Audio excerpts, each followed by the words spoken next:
আমাৰ গুৱাহাটী উচ্চ ন্যায়ালয়ৰ জ্যেষ্ঠ অধিবক্তা তেখেত এই গোটেই গোচৰটোত স্পেচিয়েল পাব্লিক প্ৰচিকিউটৰ হিচাপে দায়িত্ব পালন কৰিব। অধিবক্তা ব্ৰজেন্দ্ৰ মোহন চৌধুৰী তেখেতে এডিশ্যনেল স্পেচিয়েল পাব্লিক প্ৰচিকিউটৰ হিচাপে কাম কৰিব। অধিবক্তা কিশোৰ দত্ত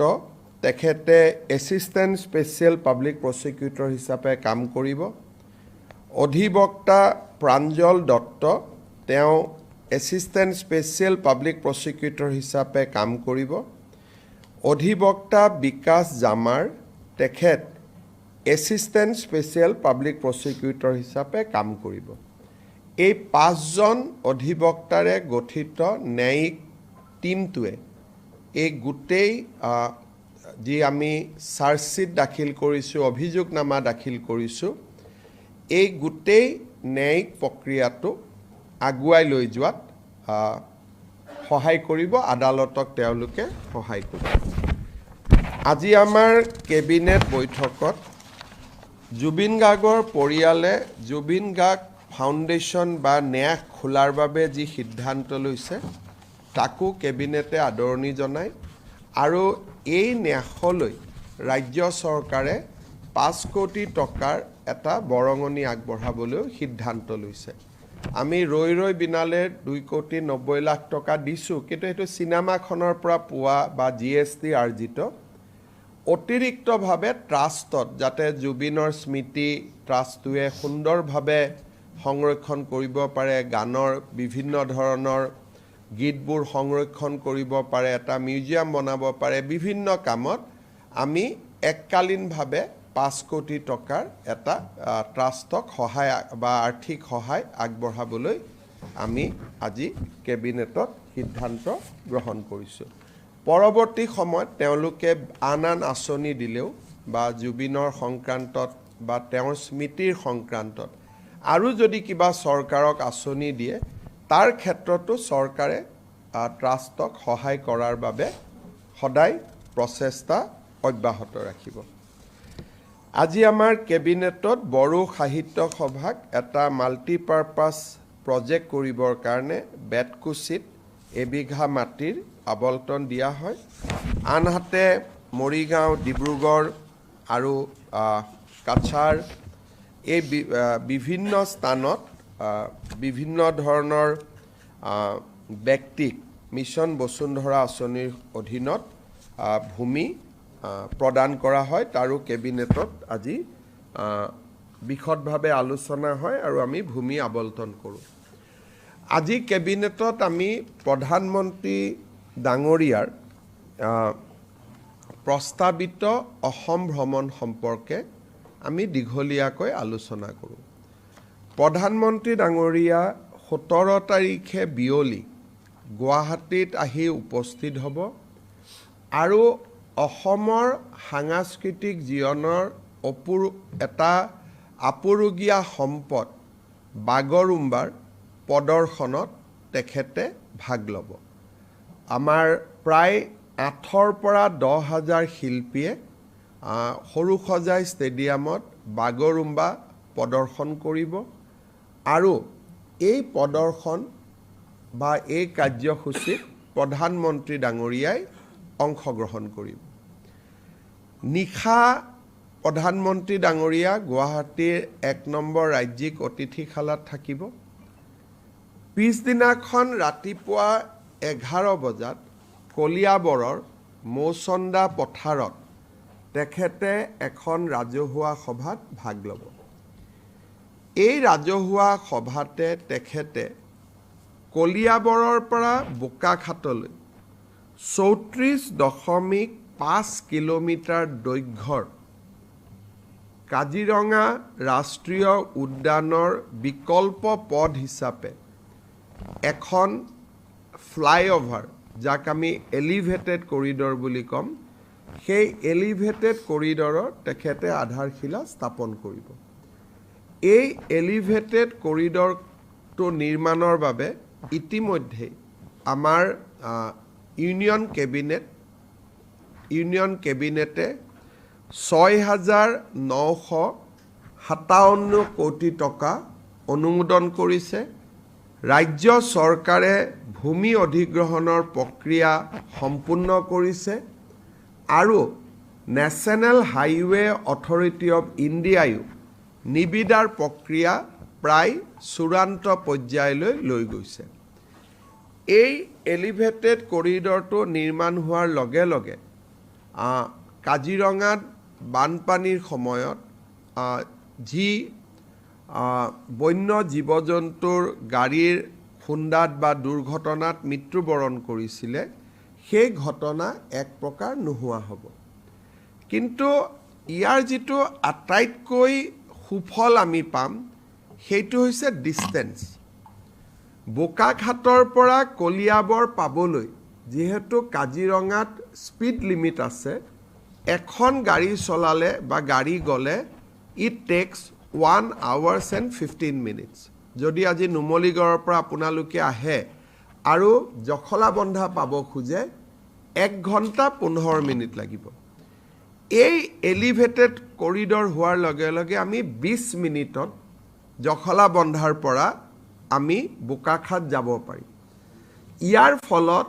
যোৰহাট আৰু গুৱাহাটীৰ দূৰত্ব 4.5 ঘণ্টা 4 ঘণ্টালৈ হ্ৰাস পাব। ইয়াত আমি বহুতে অকল এলিভেটেড কৰিডৰ বুলি ভাবি আছোঁ, বাট এলিভেটেড কৰিডৰটোৱে ডিষ্টেঞ্চটো নোহোৱা কৰি পেলাব। কাৰণ এতিয়া আমি তলত যেতিয়া যাওঁ, আমাৰ স্পীড লিমিট আছে 40 কিলোমিটাৰ। 40 কিলোমিটাৰৰ ওপৰত কোনো গাড়ী যাব নোৱাৰে। ওপৰেদি যোৱাৰ লগে লগে আমাৰ 34 কিলোমিটাৰ এলিভেটেড কৰিডৰ মেক্সিমাম 22 মিনিটছত আমি পাৰ হ'ব পাৰিম। কাৰণ গোটেই এলিভেটেড কৰিডৰত ক'তো জাংচন নাথাকে, সোঁৱে বাওঁৱে আমি যাব নোৱাৰোঁ, ই খালি ষ্ট্ৰেইট যাব আৰু মাজত কোনো ইণ্টাৰছেকশ্যন নাথাকে। আৰু যিহেতু মাজত ইণ্টাৰছেকশ্যন নাথাকে, গাড়ী একেবাৰে স্পীডত যাব পাৰিব। ডিব্ৰুগড় গুৱাহাটী, শিৱসাগৰ গুৱাহাটী, যোৰহাট গুৱাহাটীৰ মাজত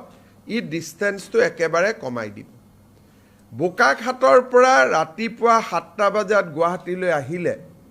10:30 বজাত গুৱাহাটী পাম। অফিচ কৰি 4টা বজাত আমি ঘূৰি গ'লে 7টা বজাত আমি বোকাখাত গৈ পাই যাম। যিটো ধৰণে এই গোটেই প্ৰজেক্টটোৱে আমাক সহায় কৰিব। আৰু আমাৰ অসমত ইয়াৰ আগতে ইমান ডাঙৰ মেগা প্ৰজেক্ট, অকল মাত্ৰ এটা ষ্ট্ৰেচৰ কাৰণে ইমান ডাঙৰ মেগা প্ৰজেক্ট, এখন এলিভেটেড কৰিডৰৰ কাৰণে 6,957 crore, এই আগত কেতিয়াও অনুমোদন হোৱা নাছিল। ইয়াৰ উপৰিও এতিয়া কাজিৰঙালৈকে যোৱা গাড়ী বা যোনে কাজিৰঙাৰ সৌন্দৰ্য চাই পাৰ হ'ব খুজিছে, তেওঁলোক গতানুগতিক ৰাস্তাটো দি গৈ থাকিব পাৰিব। বহুতে ভাবিব পাৰে যে এলিভেটেড কৰিডৰ হ'লে তলৰ ৰাস্তাটো বন্ধ হৈ যাব নেকি? তলৰ ৰাস্তাটো বন্ধ নহয়, আজি যেনেকৈ আছে তেনেকেই থাকিব। খালি ট্ৰাক কাজিৰঙাৰ মাজেদি নাযাব, সি ওপৰেদি যাব। বাছ বা গাড়ী কোনোবাই যদি কাজিৰঙাৰ সৌন্দৰ্যটো চাই লাহে লাহে লাহে লাহে যাব খোজে, তাতো কোনো বাধা নাই। ই বিকল্প ৰাস্তা হ'ব, এটা ৰাস্তা বন্ধ কৰি আৰু এটা নহয়। It is just A alternative road, যাতে মানুহে দুইটা ৰাস্তা ব্যৱহাৰ কৰি থাকিব পাৰে। আজি আমি আৰু এটা অত্যন্ত আমাৰ বাবে আনন্দৰ খবৰ, ভাৰতৰ প্ৰথম বন্দে ভাৰত স্লিপিং ট্ৰেইন, যিখন শুই পেলাই যাব পাৰে, বন্দে ভাৰত ট্ৰেইন কলিকতা আৰু গুৱাহাটীৰ মাজত চলিব, শ্লিপাৰ ট্ৰেইন। সেই ট্ৰেইনখন 17 তাৰিখে কলিকতাৰ পৰা প্ৰধানমন্ত্ৰী ডাঙৰীয়াই উদ্বোধন কৰিব। কিন্তু ক'ত চলিব? Between Guwahati and Kolkata. আমি গুৱাহাটীত থাকিম, প্ৰধানমন্ত্ৰী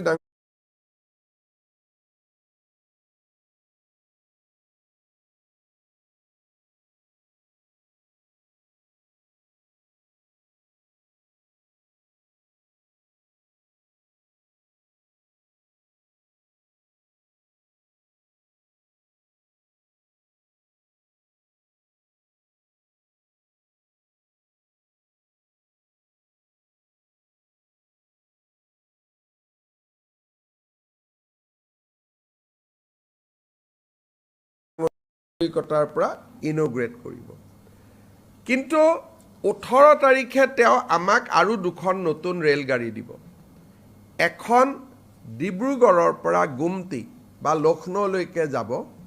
নতুন ট্ৰেইন আনখন ট্ৰেইন গুৱাহাটীৰ পৰা ৰোহটাক অৰ্থাৎ নতুন দিল্লীৰ এখন নতুন দিল্লীলৈ যোৱা অতিৰিক্ত ট্ৰেইন এই দুইখন ট্ৰেইন প্ৰধানমন্ত্ৰী ডাঙৰীয়াই এলিভেটেড কৰিডৰৰ লগতে এই দুইখন ট্ৰেইনো আনুষ্ঠানিকভাৱে ফ্ল্যাগ অফ কৰিব অৰ্থাৎ দুটা দিনত আমি তিনিখন নতুন ট্ৰেইন আমি লাভ কৰিবলৈ সক্ষম হ'ম মই প্ৰধানমন্ত্ৰী ডাঙৰীয়া আৰু সকলোকে বিশেষকৈ নীতিন গাডকাৰী ডাঙৰীয়া প্ৰধানমন্ত্ৰী ডাঙৰীয়াক ধন্যবাদ জনাইছে আমি কেতিয়াও আশাও কৰা নাছিলোঁ যে এনেকৈ এলিভেটেড কৰিডৰ অসমত হ'ব পাৰে এই আৰু নেশ্যনেল ৱাইল্ডলাইফৰ বা এনেকুৱা পাৰ্কক বচাবৰ কাৰণে জীৱ জন্তুক ৰক্ষণাবেক্ষণ কৰিবৰ কাৰণে ই এটা বিশাল প্ৰজেক্ট আৰু এনেকুৱা প্ৰজেক্ট হ'লে অসমেও 9% GSTও লগত লাভ কৰে ফৰেষ্ট ৰয়েলটিও লাভ কৰে আমাৰ ইকনমিটো বেনিফিট হয় মই প্ৰধানমন্ত্ৰী ডাঙৰীয়া আৰু নীতিন গাডকাৰী ডাঙৰীয়াক ধন্যবাদ জনাইছোঁ কিবা যদি আপোনালোকক সুধিব আছে Honorable Prime Minister of India, Sri Narendra Modi ji will come to Guwahati on 17. He will witness a collective performance of Bagurumba dance, a traditional dance form of Bodo society, in our stadium. The dance will be performed by 8 to 10,000 artists, and it will be one of the unique performance which will be witnessed by the people on that day. On 18, Prime Minister will travel to Kaziranga and he will lay the foundation stone of a elevated corridor between the Kaziranga and Bokakhat, basically to bypass Kaziranga while you are traveling from Lower Assam to Upper Assam. This will save wildlife during the flood because we lost lot of wildlife during the flood because of road accident when the wildlife actually start moving to hills during the flood area. It will also reduce the distance between Upper Assam and Lower Assam by 1 hour. The cost of the project will be rupees 6,957 crore and distance will be 34 crore. Prime Minister of India, Sri Narendra Modi ji will also inaugurate a Vande Bharat sleeper train, first time in our country, between Calcutta and Guwahati on 17 itself from Calcutta. But on 18, he will again flag off to important train for people of Assam, basically from Dibrugarh to Gumti and Guwahati to Rohtak. So these are lot of development going on in Assam. I welcome Prime Minister and I also offer our deep gratitude for sanctioning such a big project, a elevated corridor at a cost of 6,957 crore to Honorable Prime Minister. I also offer my deep appreciation to Sri Nitin Gadkari, Minister of Road Transport. Sir, one more big decision is that state government has appointed a I have already spoken in Assamese about that.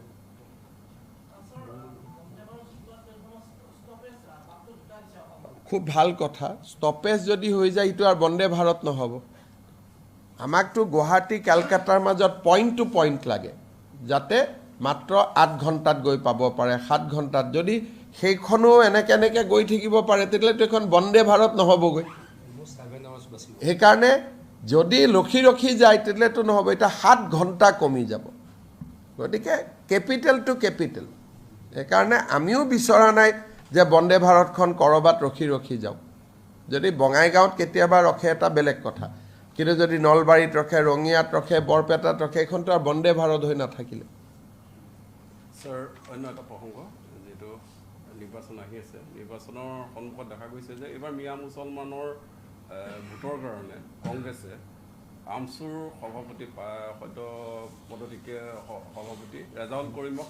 যোগদান কৰাব আৰু Rezaul কৰিমক star campaigner কৰি মিয়া মুছলমানৰ ভোটৰ কাৰণে চাওক ব্যক্তিৰ ওপৰত মই আলোচনা কৰিব নোখোজোঁ কাৰণ কোনোবাই কোনোবা পাৰ্টিত জইন কৰিব নকৰিব বেলেগ কথা কিন্তু এটা কথা স্পষ্ট যে কংগ্ৰেছৰ গোটেই নিৰ্বাচনটো অবৈধ বাংলাদেশীৰ ভোট এইটোৱে হ'ল তেওঁলোকৰ ভোট বেংক কিন্তু দুৰ্ভাগ্যৰ কথা যে অসমৰ মিয়া মুছলমানসকলে তেওঁলোকক টকা পইচাও দিব লাগে চিটো ল'ব লাগে আৰু বিপদৰ সময়ত কংগ্ৰেছে তেওঁলোকক কোনো খবৰ কৰিবলৈও নাযায় আজি যিমানটা এভিকশ্যন হৈ আছে ক'ৰবাত গৌৰৱ গগৈক যোৱা আপোনালোকে দেখিছে নেকি আজি আমাৰ যদি ভোট বেংকত বা আমাক ভাল পোৱা মানুহৰ ঘৰত এভিকশ্যন হ'লহেঁতেন আমিতো গ'লোহেঁতেন কিন্তু মোৰ সেইকাৰণে কেতিয়াবা মিয়া মুছলমানসকলৰ কাৰণে বেয়াও লাগে যে যাক ভোট দিওঁ তেওঁলোকেও তেওঁলোকক মৰম নকৰে আজি বিজেপিয়েতো অন্ততঃ আমাক ভোট দিয়া মানুহখিনিক আমি মৰম কৰোঁ আপোনালোকে চাওক সদায় এভিকশ্যন হৈ আছে কোনোবা এভিকশ্যনত গৌৰৱ গগৈক যোৱা দেখিছে নেকি ঠিক আছে এভিকশ্যনৰ সময়ত যোৱা নাই পিছততো দুটা বিস্কুটৰ পেকেট দিব পাৰে দেখিছে নেকি যোৱা গতিকে এইটো মিয়া মুছলমানসকলে দুৰ্ভাগ্য এটাই লৈ আহিছে যে যাক ভোট দিম তেওঁ আমাক নাচায় কংগ্ৰেছৰ বিশ্বাস নোহোৱা হৈছে নেকি যে তেওঁলোকৰ কাষ চাপিবলৈ সেইটো কাৰণে তেওঁ নহয় কংগ্ৰেছৰ কথা হ'ল আমাক ভোট লাগে টকা লাগে আমাৰ মানুহৰ ওচৰততো কংগ্ৰেছ নাহেই আজি চাহ বাগিচাত ৭৫ বছৰ জুৰি মাটিৰ পট্টা নিদিলে বাগিচাৰ মানুহৰ ভোট ল'লে অসমীয়া মানুহৰ ভোট ল'লে অসমীয়া মানুহক প্ৰবঞ্চনা কৰিলে এইবাৰ যোৰহাট সমষ্টিৰ মানুহৰ ভোট ল'লে MP ফাণ্ডত কৰা কামবিলাক আপোনালোকে নিজে এদিন চাব আপোনালোকে গম পাব যে মানুহক কিমান প্ৰবঞ্চনা কৰিব পাৰে যোৱাকালি নে পৰহি আপোনালোকে দেখিছে যে বাকচত পৰামৰ্শ ল'লে আৰু পৰামৰ্শবিলাক তাতেই পেলাই থৈ গুচি আহিলে গতিকে কংগ্ৰেছ কাৰো বন্ধু নহয় মিয়া মুছলমানৰো নহয় অসমীয়াৰো নহয় বঙালীৰো নহয় হিন্দী ভাষীৰো নহয় চাহ বাগিচাৰো নহয় তেওঁলোক খালি নিজৰ কাৰণে আছে এনেকুৱা ক'ৰবাত নেতা দেখা পাইছে নেকি যাৰ পৰিয়ালৰ 3জনেই ফৰেনাৰ যোনদিনাখন ৰাষ্ট্ৰীয় পতাকা ঘৰত স্বাধীনতা দিৱসৰ দিনা উত্তোলন কৰিব লাগে তো তেওঁ অকলে উত্তোলন কৰি থাকিব লগততো বাকীকেইজন ফৰেনাৰ্ছ থাকিব গতিকে এইটো এটা অদ্ভুত পাৰ্টি এইটো কৈ লাভ নাই Mr. Chief Minister, there will be 3 elections for 3 Rajya Sabha seats in Assam, and AIDF is seeking the support of Congress again to send Maulana Badruddin Nazmal to Rajya Sabha. BJP, AGP and our united front will put 3 candidates. We'll put all the 3 candidates against the 3 Rajya Sabha seats. Last time, for some reason, we did not put candidates against Ajit Bhuiya. We thought that he is a neutral person, he will do good and he will do good things. But ultimately, what he did with his Rajya Sabha fund, you all know. So that is why this time we have decided that we will put candidate in against all the 3 seats. আমি 3টা সিটতে প্ৰাৰ্থী আমি উঠাম 2টাত আমি জিকিম এটাত হাৰিব পাৰোঁ জিকিব পাৰোঁ কিন্তু আমি 3টা সিটতে আমাৰ প্ৰাৰ্থী দিম Sir, Congressor, এটা official group পৰা এটা screenshot viral হোৱা দেখিবলৈ পোৱা আছে বহুতল মিত্ৰাচাৰ বুলি এটা hashtag চলোৱাৰ কথা মেছেজটো দেখিবলৈ পোৱা গৈছে মেছেজটো দিছিলে দিয়াৰ লগে লগে কোনোবাই মোক ফৰৱাৰ্ড কৰি দিলে গতিকে যি কৰে তেওঁলোকৰ আমিতো গম পায়ে যাওঁ কাৰণ তেওঁলোকৰ ভিতৰতে বহুত খং এতিয়াতো এনেকুৱা পজিশ্যন মই নকওঁ আৰু ক'লে তেওঁলোকে বেয়া পাব আৰু কিছুমান কথা এতিয়া কোনোবাই মই ক'লো নহয় টিকট দিম বুলি 3 কোটি 4 কোটি টকা অলৰেডি লৈয়ে লৈছে ডাঙৰকৈ বিয়া পাতিছে কেণ্ডিডেটৰ পৰা পইচা লৈছে কি ক'ত হয় ভগৱান জানে এইখনতো কিমান অফিচ ভাঙা যাব সেইটো আপোনালোকে সময়ত দেখা পাব কিমান মানুহ ওলাব মোৰ পৰাও পইচা লৈছিল এতিয়া এই পইচা লোৱা ঘটনাবিলাক বা পইচা লোৱা মানুহবিলাকে যাতে টিকট নাপায় মই ষ্টেটমেণ্ট দিয়াৰ পিছত কংগ্ৰেছে আল্টিমেটলি প্ৰিয়ংকা গান্ধীক চেয়াৰমেন পাতি দিলে টিকট দিয়াৰ কাৰণে যাতে তলৰ মানুহবিলাকে টকা খোৱাৰ বদনামটো নোলায় অকল কৰাপশ্যনটো মানে অলৰেডি এটা কেণ্ডিডেটত 3-4টা কেণ্ডিডেটে পইচা অলৰেডি দি দিছে এইখনতো কিমান মাৰপিট হ'ব এবাৰ আপোনালোকে চাব হুলস্থুল হৈ যাব ধুবুৰীততো মানুহ থাকিবই নোৱাৰিব 23টা সমষ্টি 3-4 কোটিকৈ কিন্তু এজনৰ পৰা লোৱা নাই না 4-5 জনৰ পৰা আৰু ধুবুৰীততো প্ৰত্যেকটো সমষ্টিতে মাৰ হ'ব এনেকুৱা পুলিচ দি মানে কণ্ট্ৰল কৰিব নোৱাৰি ঠিক আছে আৰু তো একো নাই আমাৰ 25 জানুৱাৰীৰ পৰা আমি আমাৰ আৰু এটা প্ৰগ্ৰেম আছে একেটা দিনটো আমি বিতৰণ কৰি আছোঁ উদ্যমিতা 20 ফেব্ৰুৱাৰীত অৰুণোদয় পাব 25 জানুৱাৰীৰ পৰা এটা আমি নতুন স্কিম আৰম্ভ কৰিম এটি কলি দুটি পাত অসমৰ চাহ বাগিচাৰ প্ৰতিজন শ্ৰমিকে চাহ বাগিচাৰ 200 বছৰ পূৰ্ণ হোৱা কাৰণে চৰকাৰৰ পৰা 5,000 টকাৰ এটা উপহাৰ পাব আৰু 25 জানুৱাৰীত ডুমডুমাত প্ৰগ্ৰেমটো মই আৰম্ভ কৰিম আৰু 10 ফেব্ৰুৱাৰীৰ ভিতৰত আমি গোটেইকেইখন বাগানত এই গোটেই পুঁজিখিনি বিতৰণ কৰিম আৰু এটা আপোনালোকে জানে যে 26 জানুৱাৰীত তিৰংগ পতাকা মই ডিব্ৰুগড়ত উত্তোলন কৰোঁ 29 জানুৱাৰীত গৃহমন্ত্ৰী অমিত শ্বাহ আহিব তেখেতৰ দ্বাৰা আমি ডিব্ৰুগড়ত অসম বিধানসভাৰ দ্বিতীয়টো চৌহদ নিৰ্মাণৰ কাম আৰম্ভ কৰিম ইতিমধ্যে টেণ্ডাৰ হৈ গ'ল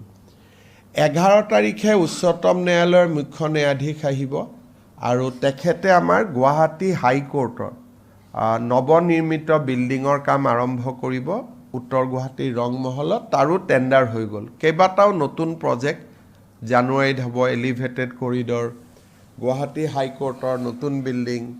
ডিব্ৰুগড়ত নতুন এছেম্বলি বিল্ডিং কেইবাটাও নতুন প্ৰজেক্ট অহা কেইটামান দিনত